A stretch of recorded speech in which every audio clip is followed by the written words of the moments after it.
गंगा अवतरण कथा।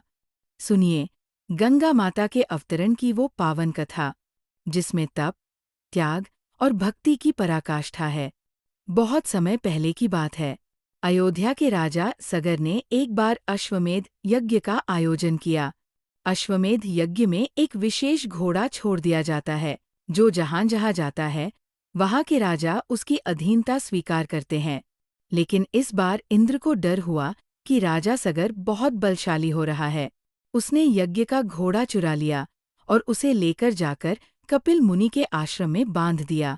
राजा सगर ने अपने 60,000 पुत्रों को उस घोड़े की खोज में भेजा। वे खोजते खोजते कपिल मुनि के आश्रम पहुंच गए। मुनि ध्यान में लीन थे। राजपुत्रों ने घोड़ा वहां बंधा देखा और समझा कि मुनि ने ही चुराया है। उन्होंने मुनि को अपशब्द कहे। जब कपिल मुनि ने ध्यान से आंखें खोली तो उनके तेज से सारे राजपुत्र वही भस्म हो गए। जब ये बात राजा सगर को पता चली तो उन्हें गहरा दुख हुआ। तब उनके पोते अंशुमान ने कपिल मुनि से क्षमा मांगी और पूछा कि उनके पितरों को मोक्ष कैसे मिलेगा। कपिल मुनि ने कहा, जब स्वर्ग की गंगा नदी पृथ्वी पर अवतरित होकर इनकी अस्थियों को छुएगी तभी इन्हें मोक्ष प्राप्त होगा। राजा के वंशजों ने पीढ़ियों तक तपस्या की। अंशुमान ने तप किया पर गंगा को नहीं ला सके। उनके पुत्र दिलीप ने भी प्रयास किया, असफल रहे। अंत में राजा भगीरथ ने घोर तपस्या की।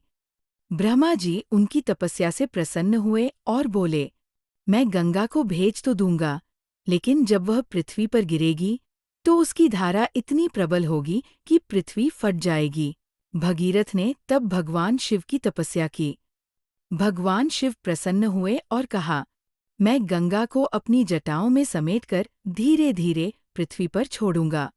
गंगा गगन से उतरी और शिव जी ने उन्हें अपनी जटाओं में रोक लिया। फिर उन्होंने धीरे धीरे गंगा को धरती पर प्रवाहित किया। गंगा भगीरथ के पीछे पीछे चलती हुई उस स्थान पर पहुंची जहां राजा सगर के पुत्रों की राख थी।